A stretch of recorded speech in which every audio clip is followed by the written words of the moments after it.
Parādīšu jums, kā uzzīmēt karti robotam, bet principā sāksim ar ievadu, pastāstīšu, kā es labāk jums iesaku zīmēt kartes jebkuram no robotiem.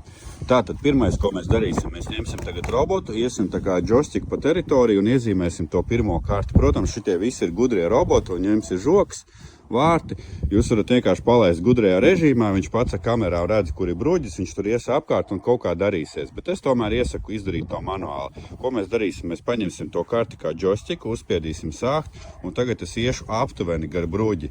Jo viņam nav jāiet precīzi, jo pēc tam ar kamerā viņš jau pats pielāgosies bruģim. Un es zīmēšu tādas zonas, ka šeit būs pirmā zona, aiziešu tur gar tojām, reku šeit apkārt, aiziešu līdz tam galam, gar basīšu grozu, tur apkārt piekabē, gar siltumnīcu, un nākšu šeit gar malu atpakaļ un saglabāšu to kā pirmo zonu. Pēc tam otro zonu es taisīšu, sākšu vēlreiz, bet nespiedīšu jau sākumu šeit, bet ar robotu braukšu ar džostiku gar šito maliņu, visu laiku ieslēgtu.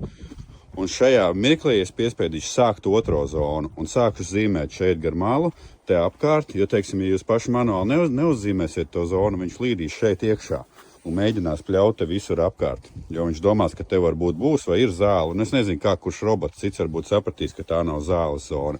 Bet nav svarīgi, es iešu gar šito malu apkārt, un te gar māju, tur aiz hops, gar tojām šeit, atpakaļ, un šeit es piespiedīšu stop, un tā man būs otrā zona. Jo citi dara tā, ka vienkārši apiet visai teritorijai milzīgai apkārt, māju atstāja pa vidu, apiet visam apkārt, un pēc tam var rasties problēma, ka robots parāda, ka jums ir pārāk daudz kvadrātmetru, jo viņš to māju jau skaitīs kā zemes gabalu pļaujamo. Jūs varat arī darīt tā, kad apiet visam apkārt pilnīgi, un pēc tam iet apkārt tikai mājai un izgriezt kā zonu nepļaujamo. Tad ok, bet daudzi roboti jums to neatļaus izdarīt, jo jūs apiesiet to lielo apli, un viņš pateiks, nē, jūs esat nopirkuši pa mazu robotu, pērciet lielāku, jums pat nebūs iespēja to māju izgriezt ārā.